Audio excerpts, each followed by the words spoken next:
Hello, and again, welcome to Bit Depth. I'm Santiago Ramones. This is Mikey. They just call you Mikey. You want to say your last name? My name's Michael Blanton. They call me Mikey. It's fine. It's Yeah, just an easy nickname, obviously. what's your like username, handle, like alter ego? I guess Stage persona. Yeah. I go by Metroyd Myk. I'm a chiptune artist in Tulsa, where we're currently in the DoubleTree Hotel, a very fancy hotel.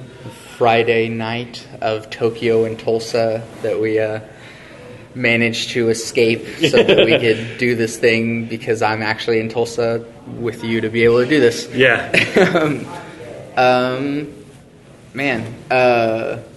I've always wanted to do some sort, like I've at least been like really curious about chiptunes. Yeah. And like what. Sucks you guys couldn't come to the panel because I explained it all earlier today. Well, at least now you have all your answers figured out. I guess, yeah, an easy way. So, like, yeah, I'll probably be giving you, like, some of the same questions that Fair. you had then. The basic FAQs. Yeah, but at least to start with one of the hardest hitting questions, what's your favorite video game?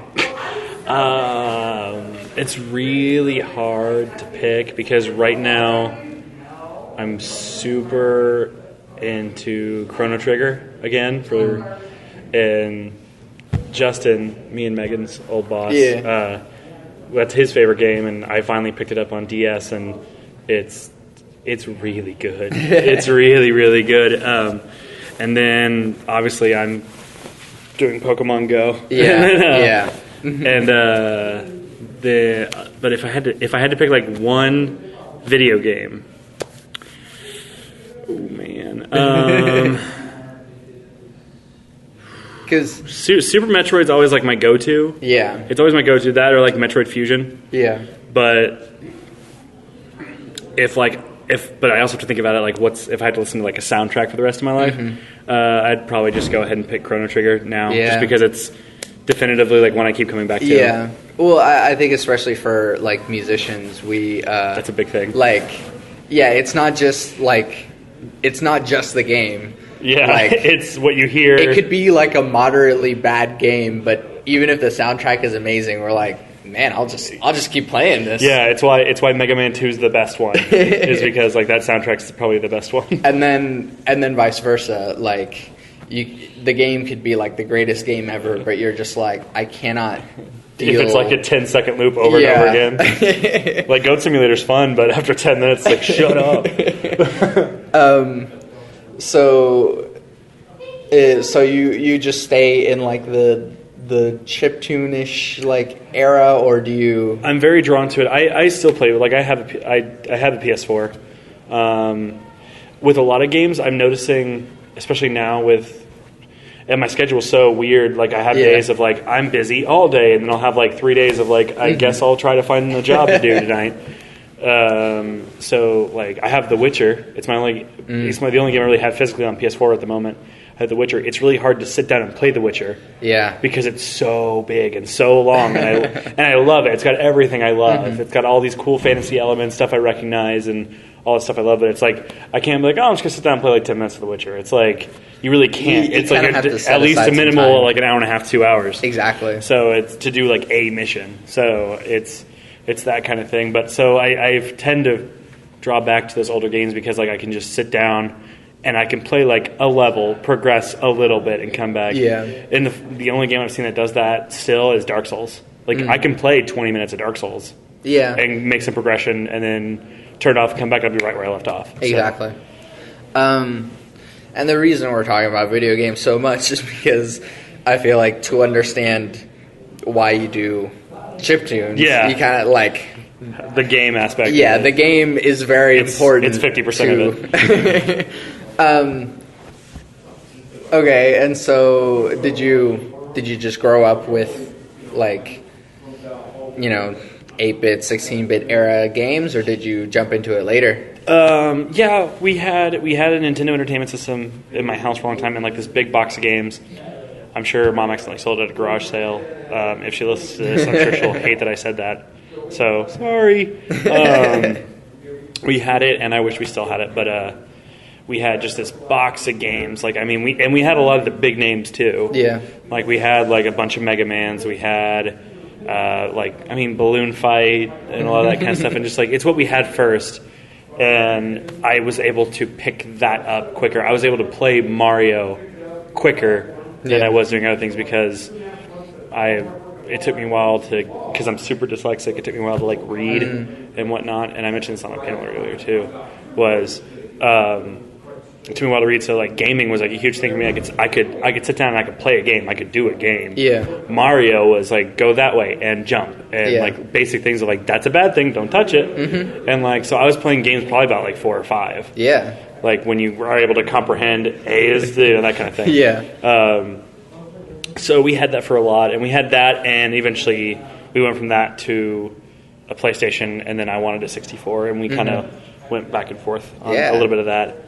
So like while we simultaneously had a Nintendo, and then by the time the PlayStation 64 era came out, we had a PlayStation before we had the 64, but my friend had a 64. So I was able to like kind of make my rounds on all of that. Yeah. So yeah, I for the most part, yeah. Yeah. And then I guess this is like the leap into music because, you know, it is the video games and it is the music. Yeah. As I know a little bit about you that you went to ACM. Yeah.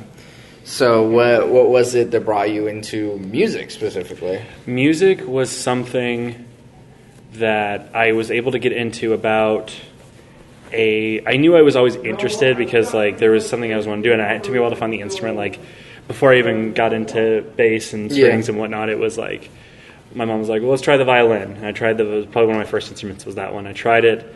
I didn't really get it. And, like fretless things was just like jumping ahead for me. I didn't even know what frets were. Yeah. And then I was like, I kind of don't get this. And then we tried clarinet, and we tried, and it was a little too formal. And I just couldn't figure it out. And then eventually my brother John was like, hey, let's try bass. And I was like, okay. And I was like looking into it, and I really, really wanted I talked about this on another podcast. I was like, I remember he took me to Fiery Brothers at their old location, and I saw a bass guitar that was like a shark. It was like crappy, like $100, $150 bass, and it was just like it looked like a shark. And I was like, that is the coolest thing I've seen in my entire life, and that's what I want. My brother was like, well, let's keep looking. But like we looked around a bunch of stuff, and eventually, when my friend was doing drums and everything, he's like, we need to like did the thing like make a band, and I was like, okay, cool, let's do it. And we had guitar players and everything. I was like, I'll play bass, and I liked it, and I got into it, and I was like. And then a few months later, I was like, cool, Mohawk and playing in crappy bars and venues in a crappy punk and metal band.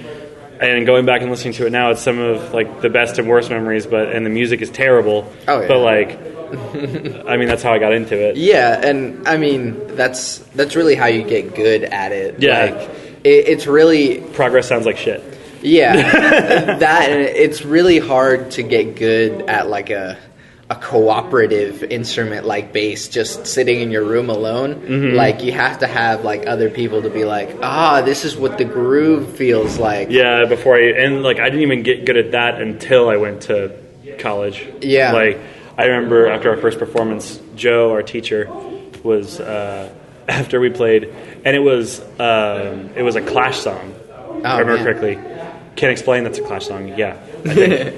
I believe. It's either that or I'm going to sound dumb if it's not, because in my head I'm also thinking maybe it's The Who. Don't worry, I'm like... Okay, well... Classic rock is not my thing. I completely forgot, but it's one of those songs. Yeah. And we got into it, and it was so easy. I could play it in 2 seconds now without even looking. And and I was done, and he looked at me and was just like, you either need to quit today or forget everything so I can reteach you everything. So essentially all my good music skills I got in college. Yeah. Because I was the worst one out of all my friends who were into music. Yeah. So, because when you're not good at school, focus on the thing that you have fun with, which was bass. Like even in high school, I would duck out of some of my classes to go practice in the orchestra room, which I couldn't read sheet music, but I still went. I mean, did you jump into ACM like immediately after high school, or did you have some like off years? Kind of. It was because my schooling was excluding college. Really, I never stayed at a school for more than 2 or 3 years because Mom wanted us to try private school. I tried it. It was like the worst possible thing for me. We tried public school, and I genuinely enjoyed public school because I not so much the classes, but like the people there I was able to connect with easier. They were just like real. It wasn't this because private school is just public school with people who have a filtered education system focusing on one thing. Yeah, and like one core belief system rather than public school, which is like you have everything. So it's that kind of thing. It's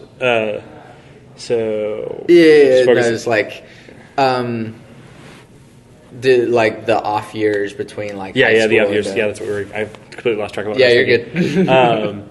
It was I dropped out to do my GED, and the GED test, which for someone who's just like coming out of high school, the GED test is easy. It's pretty easy. I suck at scholastic education. I learned much better through like this kind of thing. Yeah. And so it's hard to get that. So I didn't even know what I was doing with the GED test. I really didn't get it. So like I turned in like a blank test, and they're just like, you didn't do anything? And I was like, I don't know what I'm doing. Yeah. And then they're like, oh, okay. And then we just never went back. And then we got into online high school, and like I started doing some, and it's kind of crappy to admit out loud, but I did like half of it, and I was kind of taking my time with it because, I mean, you're a kid in high school, and you don't have to get up and go to school. You can just get up, and then my mom would go to do work, and so I'd be home, and mostly what she's looking at is I'm doing like the art classes and like some of the science classes and some of the math classes, but like none of the English, none of the history, nothing like that. Just like the easier ones, because even science can be sometimes easy and like interesting to look at. But and then so my mom comes in one morning and was like, "Congratulations, you graduated with a B," and threw out my printed out diploma at me. And was like, "Let's what do you want to do?" And I was like, "Music." And so she's like, "Okay, well, your sister's going to." My sister's the one who discovered it first, and she went for vocals. Oh yeah. And so my mom's like, "Well, Molly's going there, so I guess you're going to go there too." And that's just how it kind of worked out. My sister was there. So that's where we went. I didn't really know what I was getting into. No, I like that. It wasn't even like hesitation. It wasn't even like, maybe I could be like, I try like being a plumber or something, get like a skilled job. It's like, nope, music, let's go. Yeah, it's because I had been doing that off and on for so long. And like when you're 13 and like you're playing in a metal band, and like granted, it's all your friends who are there, and like we're all in high school, and like it was that whole like hardcore scene kid movement that happened briefly, and then like became like a more of a fashion statement at that point.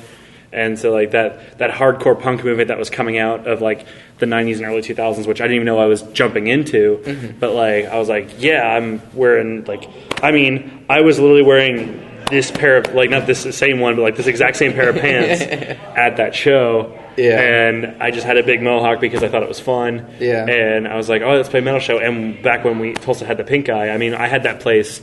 People left because they got cut on the wall and had to go get stitches on their arms. Oh, man. And I was like, we just played that show. I want to do that forever. So it was, and I really didn't know much else. Like I didn't think to myself like, well, I guess I could go study law. I didn't even think of that. It's not like an option. Or anything. I'm not smart enough to do that. And so I was like, I could go study this. I could go study now. Like see my options being more of like I work well with my hands and stuff like that. So I could go do like a building job, be fine, and be content with myself. But the music's what I've always known and what I've always done. Yeah, and I mean, honestly, at this point, it's kind of like I'm already here, I'm in my 20s and I make some money doing this. Yeah. So it's like, might as well try to push it to be something. And if in a couple years it's not, and I'm in a financial crisis again, I'll just be like, all right, well, let's look at what I can do for work.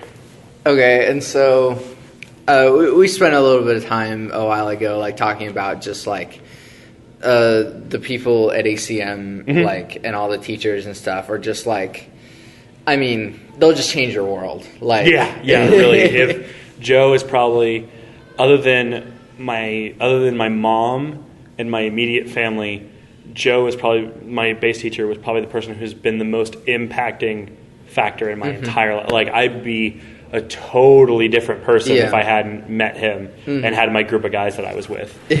Like, I would be totally different. Yeah. And I mean, just to jump into like inside baseball, I guess, but like how deep did you go? Like, did you go like full on like music theory? Like, Yeah, we did. oh man. If I was a smarter man, in air quotes, I would have stayed for a bachelor's in either business or production. But financially, I wasn't sure if I was going to be able to make it out, and I'm still dealing with that. I don't even have a copy of my diploma because I still owe them money. Yeah. So I literally have, other than like the digital record of my high school diploma, Sure. I have like nothing physically proving that I finished any schooling. So like, that kind of sucks. But Except for your music. Yeah, exactly. I'm like, I can do it. Yeah. Boop, boop, boop.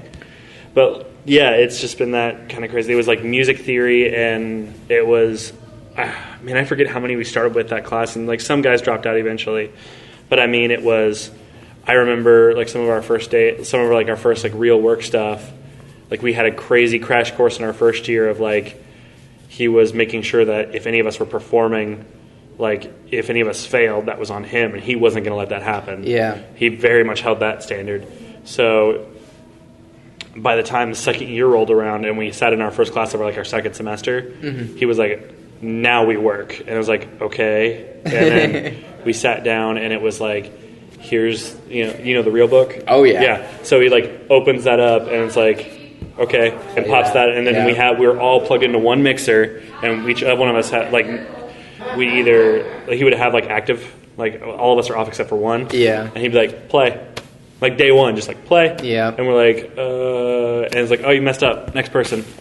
Oh, you messed up. Next person. And then eventually we get to where we're all doing it, and he's like, okay, now we're going to learn like this. And like, so when it came to time for like the weekly performance thing, which you're going there currently, right? Yeah, but I'm in production. Yeah, but like you've seen the performance stuff. It used to be, before they started doing these like concert things that make it more fun, it used to be, there was like in my group, I think there was like 24 bands or something like that, and we all had to play the one song once a week and wait through that entire thing. So that class took forever because it was like, this band just played that song, now get ready to hear it 23 more times. Oh, man. So it's like, we go up there and play that song. So by the end of that week, even by the middle of the week, all of us were interchangeable, like as bass players. Like if someone was sick or couldn't make it for some reason, they would tell Joe in advance, and he would still give us like a passing grade type situation. Like we could make it up, but it was like, you get someone to cover for you.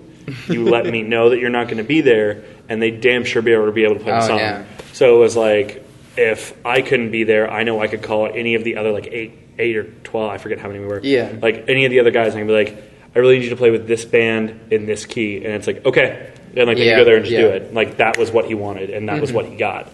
And if anything less was, he'd make you feel like that big, so. Yeah.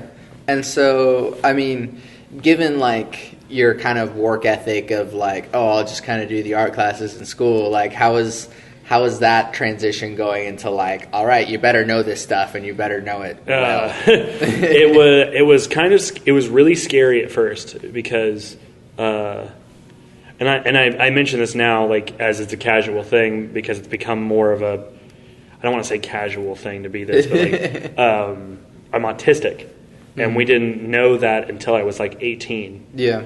Like the only thing I was ever told in school was like, oh, some people just aren't smart, or oh, he'll get it eventually.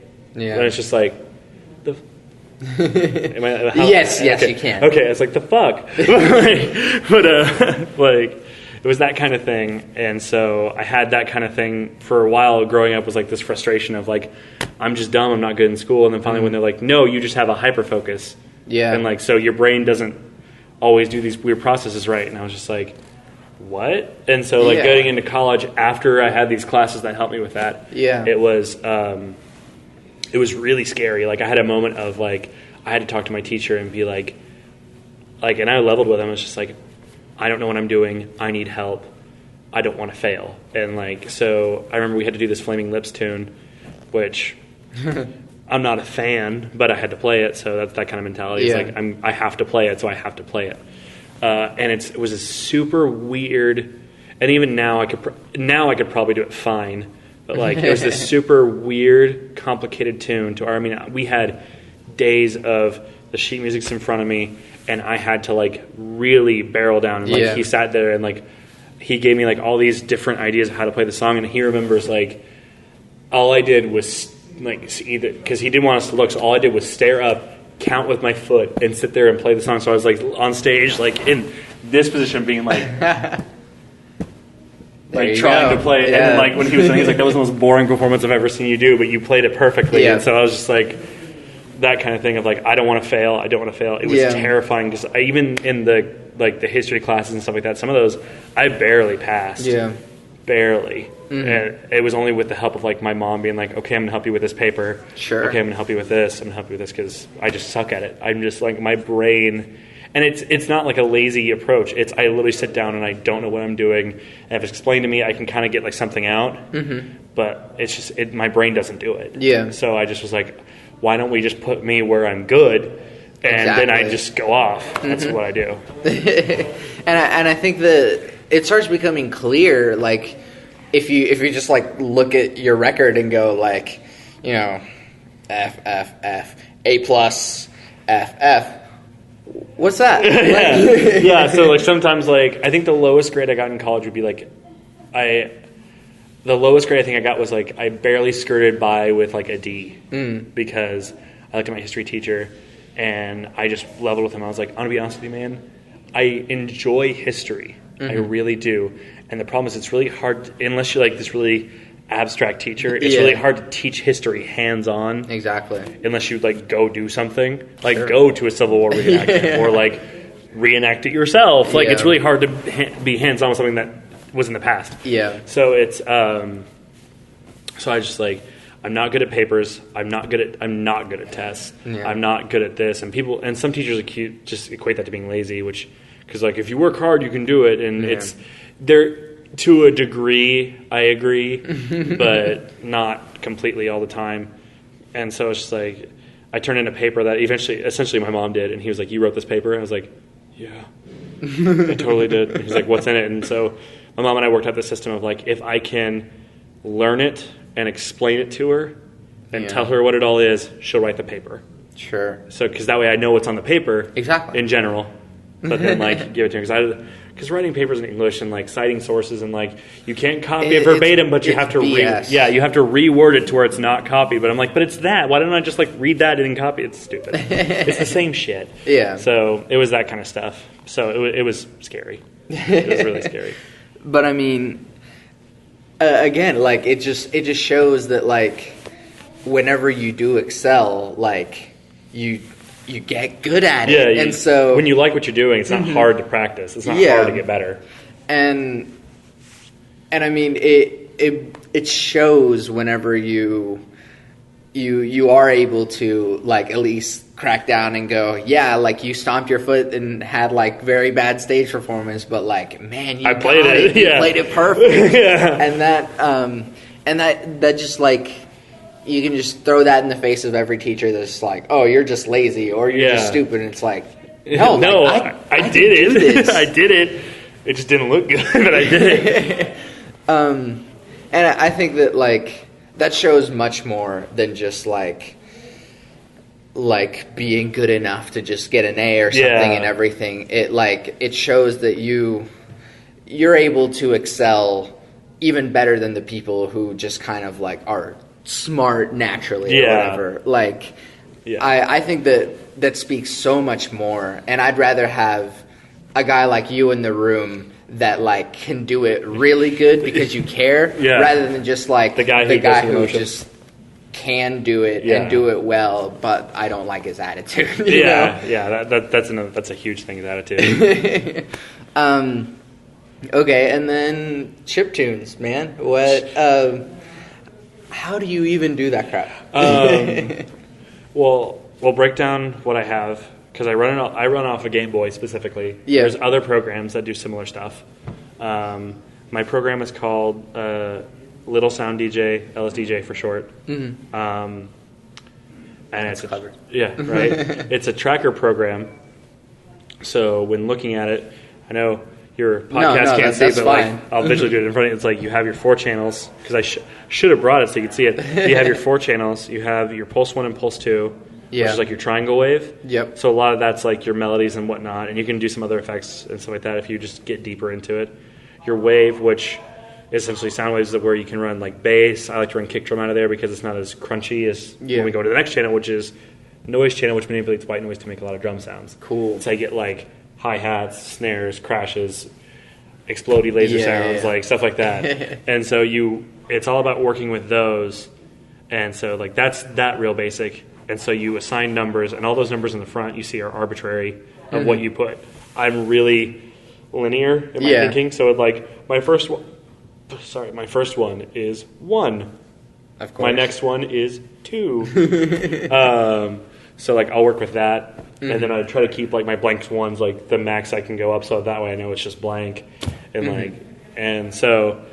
and then within the numbers that you put on there, you go into the next screen, which is a chain, and the chain is that series of arbitrary numbers that this arbitrary number holds. Does that make sense? Yeah. So you're going from this file into this file, and within these you can either have it all be the same. You can do the next page is where you get in like your notes, your octave way, your commands, your instruments, stuff like that, to make it be like, do I want it to go boop or boo or like something like that. You can do that there. You can assign your notes, and from like if you want to go even deeper from like your instrument, you go to the next screen, which is like your instrument screen, which and then if you the basic way to say that is like how you're writing your sound wave. So like I want it to cut off here, I want it to be this loud, and the envelope here, and I want it to be this kind of wave, and then you can go in from there into a table, and a table is essentially when I have this instrument playing, what's like this instrument doing in here. Yeah. So it's like I want this instrument to be like an arpeggio kind of thing. Oh, okay. You can have it be, without physically writing out a complete arpeggio, you can kind of have that like if you listen to any of my music at all, it was like in some of my songs, like there's the background of like that. Yeah. That's that table. I wrote that to go. Yeah. So I'll have that one instrument being like and stuff like that.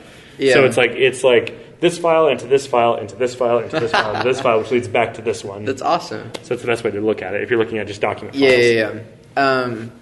And so all of the chiptune music is basically 4 tracks, essentially. 4 channels working off, and because it's a tracker program, unless I make it do anything different and like command it to change at any weird time, you have a tempo of what you set it to, and then when I hit start, it's going to play through what I have set. Yeah. For if I have like 4 here and 5 things here, the timing is going to get off of it, but it's just going to keep going in that logical step until I make it stop.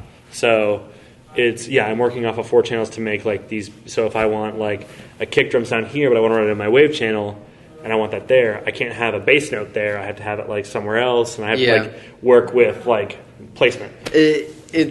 It's really cool because it becomes, because like how do I word this? Like there's a lot of connection between, you know, music being of like the heart or whatever, and music being of the mind. And a lot of this stuff is very mind. Like, you know, just understanding how to use this freaking, all right, here's your 4 channels and then your tables and all that stuff. Yeah, it gets really mathematical. Which is very much what my brain is. Because my mom was an English major and my dad did history. And I was like, I told my mom once, like, I like math. Why? Because I have a right answer. Yep. Like, I have, this works.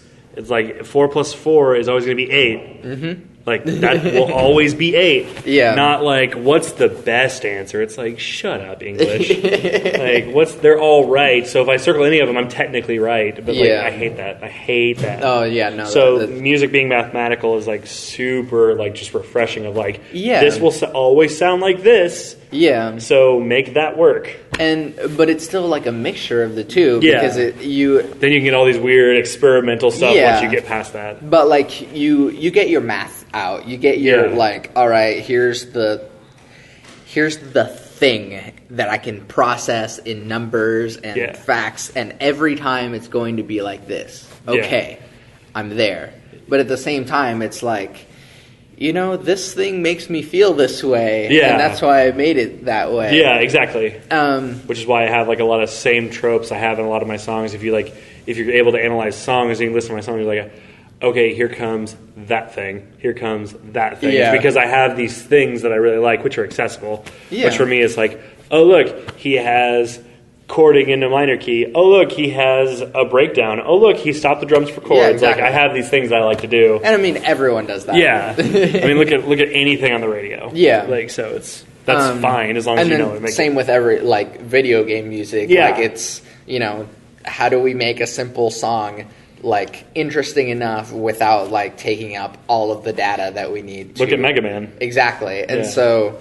And Mega Man had a lot of stuff going for it. Melody. And then a lot of that stuff also comes from, like, Counterpoint, because it's just, like, very simple stuff that we mix it up a little bit. Yeah. Mix it up a little bit more. It's still the same thing. Yeah. But, like, just different enough to keep your interest without making it too difficult on whatever you're running through. Yeah. And then if you get into, like, the production side of music and games, I mean, there's some big names who work in just video game music that you like I forget his name, like what's his face from, like, I think I'm throwing out names that I'm not always 100% sure on because I can't remember, but like I think he was in The Police, did like stuff for Spyro. Oh geez, something like that. Yeah, it was like The Police or some band like that. He did the music for Spyro, like the first two Spyros, and it sounds really good. Like the Spyro soundtrack is trippy and cool, and like Koji Kondo, the guy made Mario, like the most recognizable melody of all time. Yeah.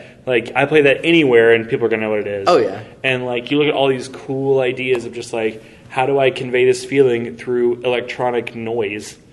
So it's like it's that same thing you're talking about. It's that this makes you feel this way. Like I'm playing Metroid when I listen to Zebus or like the Mother Brain, music and stuff like that. I know like this is some serious stuff because I'm in a space odyssey, but it's a 2D thing on my screen. Exactly. So it's that emotion thing. And so I tap into that like nostalgia bit with my music, which is also why I love it so much, because I'm making my own nostalgia music. Exactly. So it's very much like a like I feel all fluttery. Yeah. To get a little bit like I consider myself more of a composer than anything else. Yeah, that's good. And so I use that hat too. Yeah.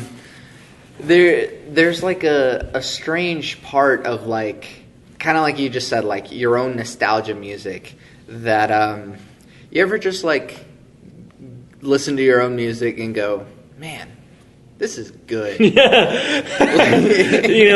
I can say this excluding like a couple of fun things I did before where I just genuinely enjoyed it. I still have trouble hearing my own voice, which I think anyone does. Yeah.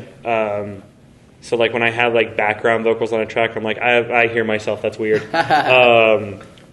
Or like my physical playing, and I can analyze like my physical technique was bad. With my chiptune music, this is the first time where I can put on my music, and I even make this joke too. It's like it sounds narcissistic, but it's not. It's like this is the first time I can put on my music and be like I have that feeling of like, this is cool, this is mine. Like I didn't make like a basic guitar chord track that anyone can play, and something like, this is mine, and it's very special. So it's like I can put on my SoundCloud playlist and be like, I made that. Like that's cool. Right? Like that's really cool. Like, and I think that honestly, that's that's a feeling that every musician should sort of have. Yeah, that exactly. every like creator should have, because music. You do have to have like a bit of an ego to be able to, if I want to go out, this is my product, buy it. Yeah, if I want to go out and play, if I want to go out and play some show that's hot shit, I have to bring hot shit. Yeah. And like I have to be able to talk big, I have to be able to sell myself, I have to do like, and my biggest thing is like, because I'm such a like easy person, like I've been to contract signings for like gigs and stuff like that, and I have to like look nice and like have someone with me who can also read the contract and stuff like that, because I'm not going to look like an idiot and be like, what does this say? Like I'm not like fine print stuff. So I'll have people with me to do that, and they're like, "So what's your rate for your playing?" And I'm like, "What are you offering?" Because I don't know. Yeah. I'm really figuring this out. And I don't. Kind of the more that I meet musicians and kind of like hear interviews from like even the biggest musicians, we all kind of have that imposter syndrome of like, am I really like, like, you paid how much for this? I have a couple friends, and I say that I stress this is. I don't think I'm famous. I don't think I'm a big deal. Yeah. I think I'm fun and entertaining, and I know I can deliver a fun and entertaining product in music. I have friends who will call me famous just because a group of people downtown know who I am, and I've gotten to talk to some cool people who have some amount of fame, be it on the internet or on a music circuit and whatnot. I've got to play with some, but I'm not famous. And so it's like I have all these fun little connections everywhere, but it's still a thing of like they told me I'm playing XBO in September. Yeah. And like to me it's like they're like I looked up the page one day, they're like, "Oh, you're playing with Megaran." And I'm like, "Whoa." I was like, I looked, I was just like, what? And like I was like, am I playing like the same place? Like, or is it like I'm over here and he's like the after party, or he's like, no, you're the after party. And I was like, so, And I've listened to him I found him when I got into chiptune and stuff like that, nerdcore hip hop and stuff like that. I found him, I was listening to MC Chris when I was in high school and stuff like that for nerdcore hip hop. But then like I found Megaran when I was in college because I found like some random bits of his tracks, which got me into like MC Lars and Samus and a few other people. And now I tweet at Samus every now and then. She's the nicest woman in the entire world. And I'm going to be like clear with you. I have no idea who most of these people are, except for Megaran, who I heard like on a different thing once. Well, Samus is a female nerdcore hip hop artist who I forget exactly. I don't know if she's getting her doctorate in music, but she's getting her doctorate in something. Dang. And I know she's also like a teacher and everything, but she does nerdcore hip hop, and that woman is a lyrical genius and is the nicest person in the world. Oh my gosh! Like, I remember she tweeted out one day.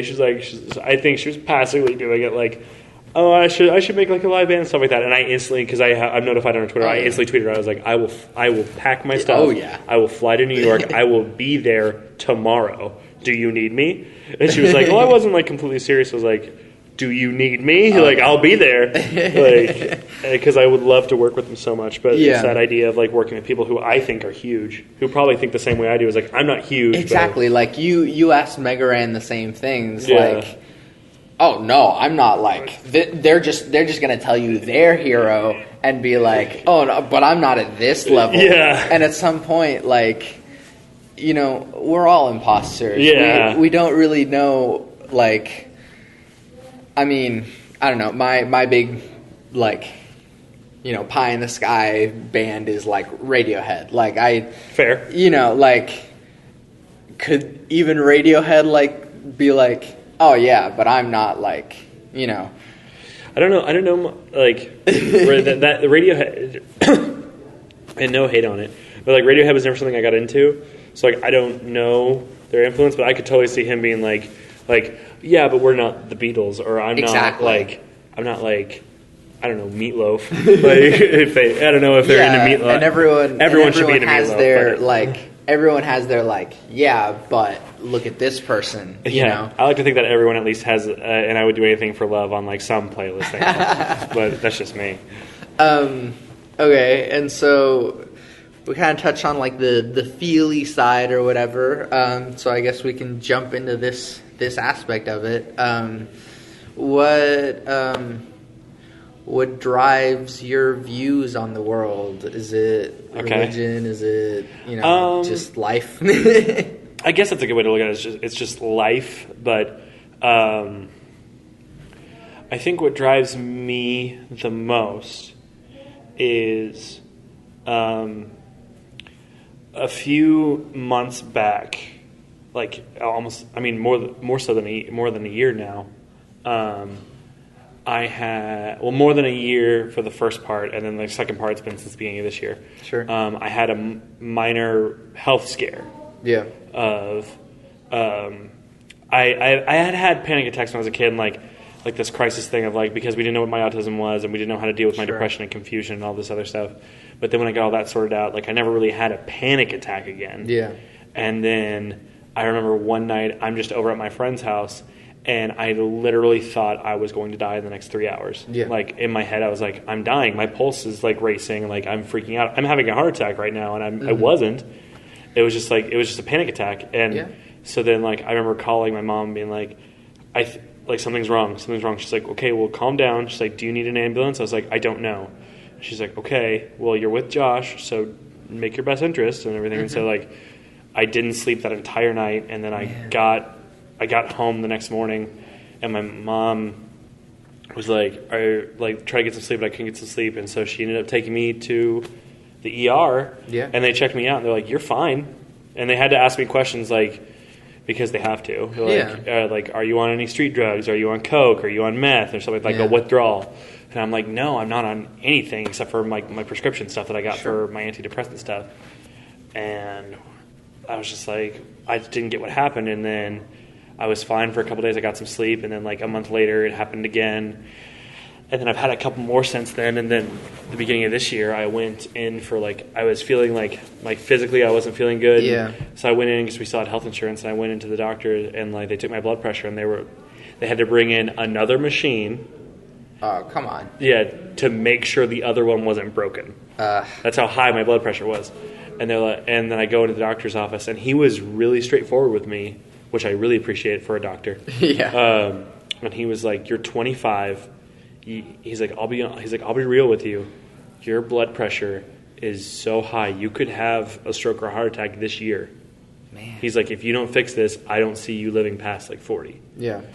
And I was like being told that at 25 is like, yeah, man. like, oh God, I'm going to die this year. And I still struggle with body anxiety with that kind of stuff, even though now with my workout and diet and exercise, I'm losing almost 70 pounds now. Yeah. Is like, and by the way, I keep seeing you saying oh man, I'm at this weight and I'm at this weight, and I'm like, yeah, you go, man. Pump. So and just changing all that, and I know my blood pressure is way better than what it was. I'm pretty much around average to a little bit higher than average now, because I'm still big. But so it's unavoidable. Even with medication, it can get up. Yeah, but, sure. It's still I struggle with that. I feel weird. Am I dying? Am I dying? I still deal with that because the brain's crazy. So I guess what drives me the most is that kind of thing of I thought I was going to die for a month. Mm-hmm. I thought my life is over. I'm 25. It's going to hurt. I'm going to die in my car by myself forever. Something's going to happen, or I'm going to be at home by myself, and I'm going to have a heart attack and not be able to call anyone and be alone. Yeah. Because that's how my brother Kevin died. Almost a year ago now. Was he went on a lunch break, and he had a heart attack in his home, and he couldn't call anyone, and he died. Wow. Because he was struggling with diabetes that he didn't tell anyone about, and all this other stuff. And so it's that could happen to me. That could easily be me. And he was just in his 40s. Yeah.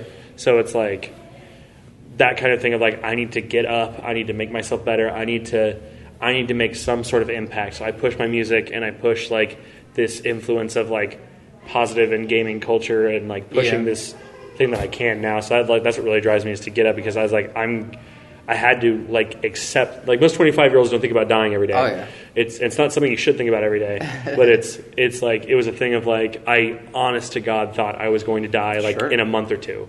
So I have to get up and do something, because what do I have? I have nothing. So I had to do something. And that's exactly the kind of change in your mind that you need to get you through that. Switch is crazy. So that you don't die in a year. Yeah, exactly. It was and the next day I was well, I got to get up, I got to walk, I got to do this, and I dropped it. I dropped, and I've had it since, and I'm way more like there's some stuff that's like pizza is still hard to pass out. Yeah, like sure. I'm really good at like I don't go get fast food, I don't go do all this stuff. But it's like, I mean, the next day it was like I'm only drinking water, I'm only doing this, I'm walking every morning, I'm doing this, and then a month later I started going to the gym with a friend, and now I just go by myself. Yeah. And like I get up, I do it, I don't mind going. It's like, and because I'm physically seeing these results of these numbers go down, I'm watching clothes fit me better and like stuff like that. Do you feel better? Immensely. Like I won't. And for anyone who listens, if you're on a medication, consult with your doctor. Don't do what I did. But like, because it could go really bad. Yeah. Is since working out and dieting and exercise, I don't take any antidepressants at all. I still struggle with panic attacks. I still struggle with anxiety because that's just the brain. And even with a chemical leveler, that can still happen.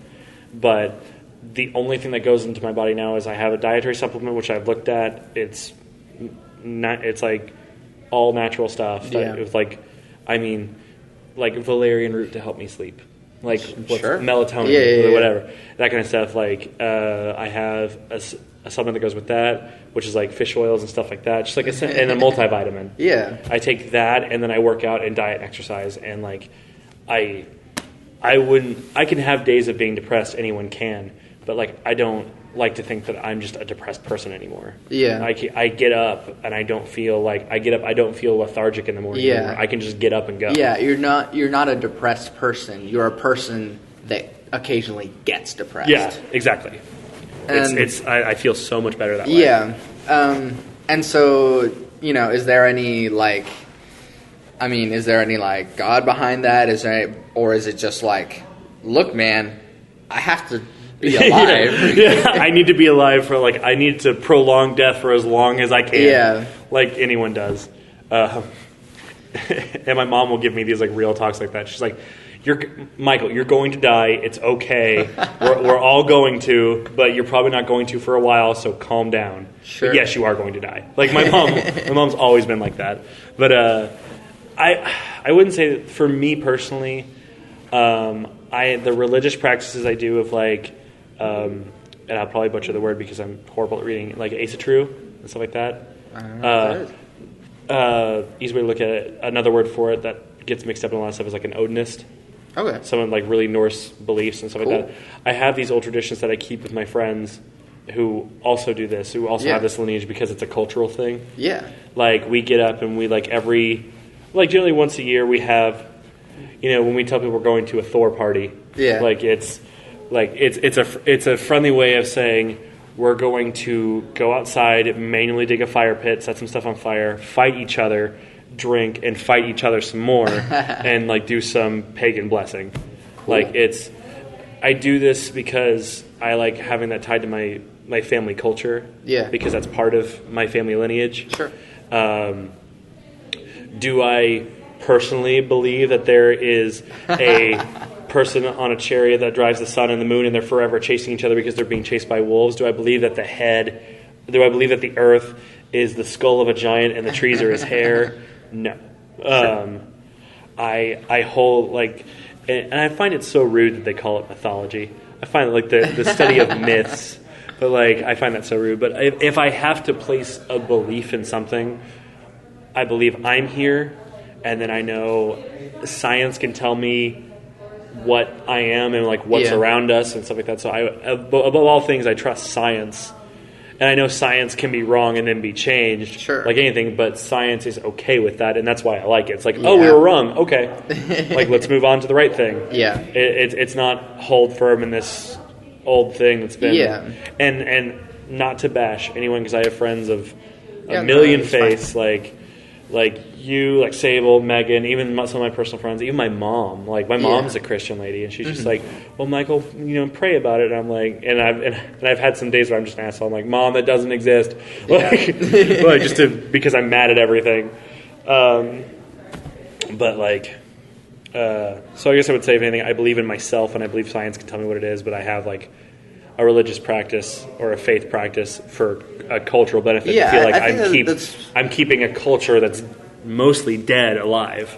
And I think that's a really good and healthy way to do it, because a a lot of the point of me asking everyone about their religious beliefs is not because I want to challenge them about it. It's but it's because your beliefs change your behavior. Yeah. And so if you really think that, from as broad as I'm going to die this year, or just as specific as there is a mouse in my head, and actually believing that there is a mouse in your head completely changes or from whether or not you're going to pretend that there's a mouse in your head. And so, no, I'm not equating people's beliefs to having a mouse in their head.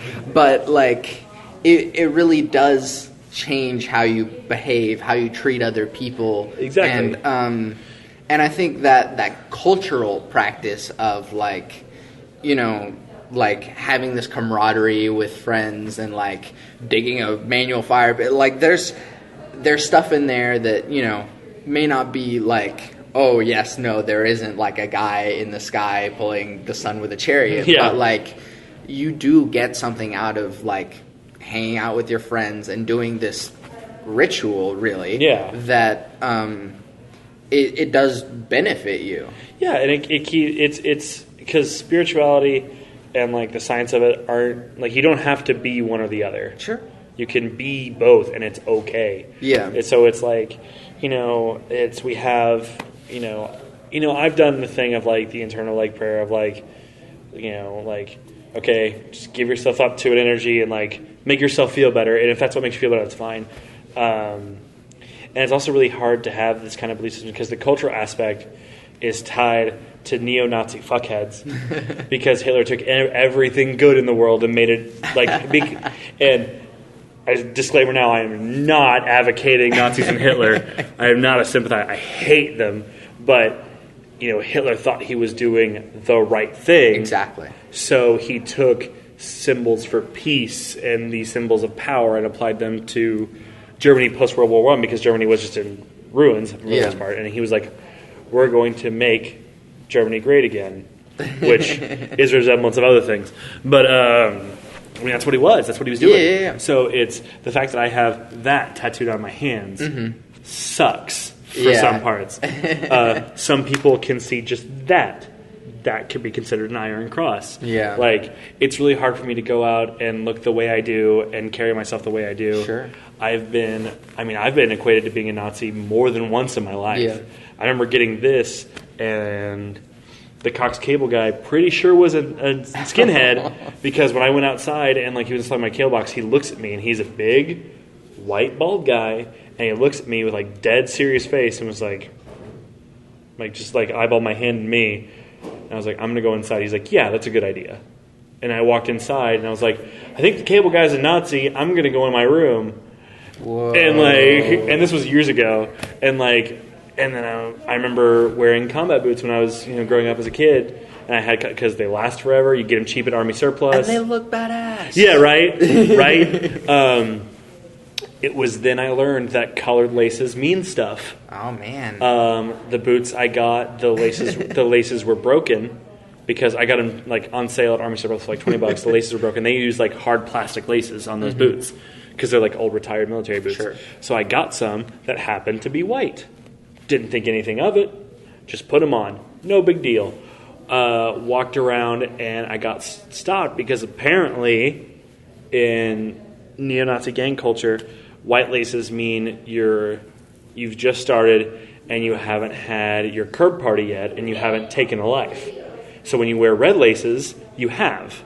And so I got checked for that, and I'm well, let's just take these off. Yep. And then let's Google something. Yeah. So it's having this belief system that's tied to a lot of negativity and being it's not bad, I promise. Yeah. There's some creepy stuff in there. Yeah. But there's some of that creepy stuff I just don't do because once again, I'm not an idiot. I'm not going to I'm not going to sacrifice 7 cows and 7 chickens and 7 people and then have a virgin take mushrooms and then me drink her pee so I can drip out. I'm not going to do any of that. That's all real stuff, but I'm not doing any of that. Yeah.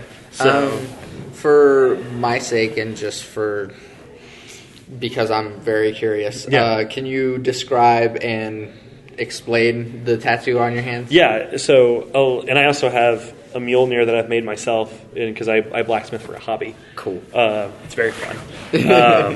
So, in this language, if we translate it to Roman, and some of it's really hard because a lot of these old languages don't always have like an official translation because they're so old and stuff can get passed around weird. Because I've seen several different people say this is a different symbol, stuff like that. But in Roman, for the most part, Playbass. Play bass. Because that's what I got my degree in, right? And so, but the problem is people see that and the SS lightning bolts are on my hands. I have to deal with that because I'm not going to pay the money to get a tattoo removed. I got this for me. Yeah. And so when I'm 65, I'll have these, but I'm not going to go to a World War II veterans home. Oh yeah. I will wear gloves. But so it's because that's a totally different world. Yeah. But yeah, so it's just the symbols on my hands. That's what they mean. Oh man, that's so cool. And then they have their own meanings. Like, and I don't have any of them on me. Like, if you add like another arrow to here, that's like a strength rune. And then there's like life and family and like wealth and all this sort of stuff. So like on the Mjolnir that I made, I hand etched in a lot of that stuff of like, okay, at the top you have your strength, which is just the arrow, and that's like, if I remember correctly, because I'm bad at this, it's like Odin, and then below that's the In, which is like a protection for yourself, like spiritually and physically. You have like your strength rune and your courage rune and your wisdom and like your stuff like that, just like a token for yourself. And because I hand forged that Mjolnir, I was like, what do I want for myself? And put those on there, and I have that. That's cool. And I made it out of plate steel, and it's heavy and annoying, but I have it. Oh man, that's super cool. I don't know if we're okay. I mean, I got all the time in the world, man. It's up to you. Yeah. So what is what does your cultural and traditional belief, I guess, like how has that affected your life? How does that mean, like, from since whenever you weren't doing it, but now that you've like gotten more into it or something, like how has that affected you? Like the culture aspect of like practicing and stuff? Yeah. It's made me feel like I have like a ground in something that's like special to me, I guess, besides my music, because like when you have one thing in your life and it gets like ripped out from under you, and you have nothing else, it's really scary. Yeah. It's really hard and it's really scary. So having like multiple things I can do, like, so having that kind of thing of like, I have friends and people I know that if I have any questions on that stuff, like my friend Jamie, I like to call her the den mother of a lot of our friends because she is very much into the ideals of how a lot of that stuff works and how it makes her feel better, because they're just gypsies by heart, so it's just how they are. So like how it makes me feel is I have like a ground in something where I can, because I'm such a logical mathematical person in my head, and at the end of the day we're all animals. We're all just animals. We just happen to have opposable thumbs and are really good at making buildings.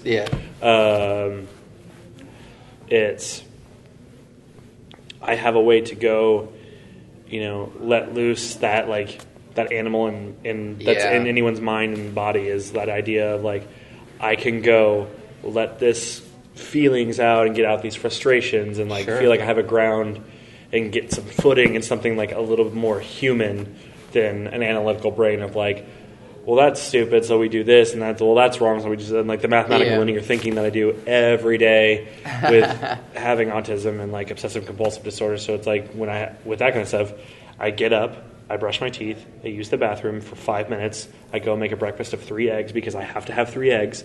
I have at least 12 to 15 ounces of water, and then after that I take my supplements, I go walk for 3 miles. I have to do these things or else my whole day is like weird, because in my head I feel like if I don't do it, I'm going to explode. So it's like these weird like tropes I have. So if I can go let out that kind of frustration every day and have that thing of like just be an animal, I guess, in like a safe environment where I know I'm not getting judged and I'm not having that feeling of like what I'm doing is wrong, or that because people have come to those kinds of events that we do because they're very much like within our friend group, who don't practice any of that, and literally they just show up and they eat and they have fun. Some people partake. We never make anyone do anything. Sure. Because some stuff can get weird. Yeah. But it's never for anybody. So we're just like, okay, if you don't want to do it, that's fine. Yeah. Like, okay, you're fine. Yeah, I feel like that really it helps you like stay balanced. Yeah, that's a good way of putting it. It's just, I feel a lot more balanced having that aspect of like going and letting out that kind of energy of like oh my God, God's fighting demons and like and going out and like I mean the first year we did it was hand to hand fighting. I mean it was me and the guys got together and the food that we cooked like traditionally. You take the ash from that, like we cooked goat and a few other things, and like take the ash from there, put that in like our sweat and water and stuff like that, and make the paste, and that's your war paint, and then you go fight in a fire pit. Yeah, like we did that. And my friend so Myk fractured his ankle, and then the next year we were like, okay, let's not do hand-to-hand combat. So yeah, it sounds a little dorky. But, I mean, traditionally, after hand-to-hand combat, what did the young kids learn? Weapons. Yep. So, so me and Zach got in, we made some wooden shields. We made, PVC pipe, foam weapons. But we made several weapons, and we got outside, and we whacked each other. Yeah. Some people didn't get hurt as bad. Yeah. We were whacking enough with foam weapons to break wooden shields. Yeah. So, we were hitting each other. Yeah. I need to spar with you sometime. Yeah, right? Right? No, I think that's awesome. I guess some closing questions. What is the value of people to you? That's a good one. People to me... that's so hard. Because people at the end of the day, to me, everyone is important. Yeah, everyone's important. Do I, as a human being, do I treat everyone the same? No, because not everyone is the same. But I don't. Not everyone's your mom. Not everyone's you, and it's that same intention of I help with if we're getting dorky again, I help with the Team Valor in Tulsa for Pokemon Go, and I'm a mod on one of the main pages for Valor, and I help try to promote a positive environment. I've got guys out there because there's a lot of trash talking teams. I know the people who are playing it know it's all in fun. No one takes it seriously. Walking in, I'm wearing a Team Valor shirt, and some Mystic guys because Valor gets a lot of shit talk for being meatheads and whatnot. And the funny thing is no. It literally just comes out of nothing. Yeah, it's nothing. It's just red. It's just blue. It's just yellow. But they're different. But no, it's that same idea of I got them when we're out doing Pokemon Go stuff. It's I've got them picking up trash. I've got some people donating blood to get tickets to the zoo so they can go play in a good Pokemon spot. Use good things out of this cool thing. But I was help as many people as you can go to that. And I get to the gas station that same day. And a guy stops me asking if I can take him down to Utica when Utica's literally a 5-minute walk. And I'm I'm not driving you. I don't know you. Go away. Do I want him to get assassinated? No. But everyone's important. But at the same time, everyone's you get what you get. So it's I don't want anyone to die maliciously. Sure. I don't like bad things to happen to people, but I'm also I don't know you. You could stay over there, that kind of thing. I guess. Yeah. No.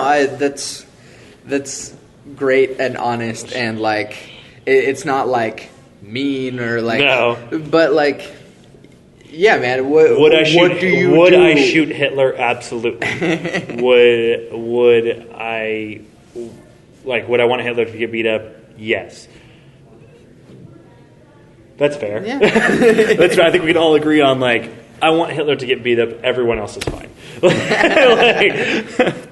But I still really love that because you can still respect the people around you. You can still encourage good behavior among your community. But you're also taking care of yourself and not driving random strangers just 5 minutes away. It's that assess your situation. Like, is the strange guy, no matter what skin color he is, no matter what he is, old or young, am I going to drive a stranger? 9 times out of 10, probably not. But like, I see someone, like, I've literally stopped seeing like some older guy. Like, I saw an older guy with a walker just walking down like down the street, down the street. I think on Mingo. And it's like, it's 98 degrees outside with a heat index with like 65% humidity. And I'm like, you've got to be in like your 80s. Like, what are you doing? And I pulled over and I'm like, dude, you need a ride? Like, where are you going? And he's like, oh, I'm just going over here to the corner store because he doesn't live that far. And I was like, get in my car. Like, I'll just drive you. So it's like, assess the situation. Is the old guy with the walker going to rob me? Probably not. Does the movie say he will? Yes. Well, but at the same time, I think I can take a 75-year-old man. You who paints your face with the ashes of the goat fire and punches your friends in the face, like, I think you can take 80-year-old guy on a walker. Yeah, exactly. So it's like, assess your situation, but it's that open, honest feeling of, I do protect myself and my people around me, and I promote good behavior. Am I rushing off to get in a fight? No. Should people die? No. But at the end of the day, that's it. Yeah. Thank you. I really respect you. I really appreciate all that. What are your things? Promote your things. Okay. Because I didn't do this at the panel very well, which is why I left. I was like, well, what do I know about a T-shirt? Oh, because I didn't say I had them. You can find me, Metroyd Myk, like Metroid the video game. Myk is in my name. They both start with M. Should be easy to remember. I'm on Facebook under that. I'm on SoundCloud under that. Everyone's like, do you have a website? No, because I'm not good at that, and I need to get with someone who does. I can help you out with that, or I there you go. Get you in touch with some people with that. I'm working on getting my EP out, hopefully by September, so I have something good to sell at XPO. But for a demo, if you want, I'll burn you a CD for $3. I have T-shirts for $15. Why don't you just like go to SoundCloud, listen to this awesome I'm getting there. I'm talking to the listener. Like, listen to this guy's music. Yeah, like, it's as simple as that. And I said this on my friend's podcast that I was on, because he does the Gamer Stand podcast in Oklahoma City, which I need to get you in touch with them because they're really cool, and they're really cool guys to talk to about games. They do like a news kind of thing for games, and they're really fun. And I just went on their stuff for Monster Hunter, and I talked about this on the Monster Hunter one. The consumer end of like what you're listening to, what you put out, and what I put out, and what a restaurant puts out is like very little difference. It's people have no idea what like clicking a listen does, and like so I get so annoyed when people are like, "Oh, I just haven't had the time to listen." I'm like, "You've been in your car, you've been at your home. I know you were on Facebook for 2 hours. Like, you've had the time, you just haven't done it because you didn't remember, and that's fine." But they have no idea how much like click a share button. That means the world. Oh, yeah. Like something, that means the world. Comment on something. Tell someone. Like a simple gesture of like, hey, I thought this was cool. Here you go. Like, I love that. Because on SoundCloud there's these two numbers, and it's like plays today and plays this week. Yeah. And I'm very sad when that plays this day is very low, and I'm like, man. Yeah. But whenever it spikes just a little bit, you're just like, I'm doing. Because I've had some weeks where like I'll go play a cool show, and like, oh, your plays this week were like 30, and I'm like, oh, that's amazing. And then like the next week it's like 2, and I'm like, and like, and I even have some people I know personally who's like, oh, I haven't listened to your stuff. I'm like, what? Like, you haven't brought it to me. I was like, you're on the internet, like it's there, and it's that little thing of like hitting a share. Like, if I just look at it this way, if every single, and I don't ever ask this of anyone. It's like, if all of my friends on my Facebook page hit share once, like that would skyrocket my page in ads.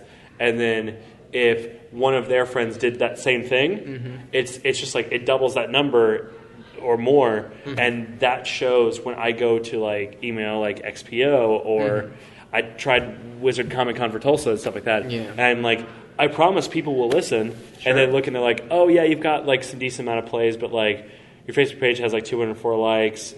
You know, that's not compared to like this 40,000 that we have from this other person. More people will go to that, so they're going to go to that. I'm like, that I could have that if people would just hit a button. Exactly. It's crazy what that consumer ideal is because everyone's trying to do it. Yeah. So it's all about making dope shit and then putting out that dope shit so people get that. So yeah. So do you have a Twitter? I do. The handle is @TheNerdViking. Nice. Oh yeah, I remember that now. Yeah. Yeah. Find this dude. Listen to his music. I've listened to it. It's really cool. It's really fun.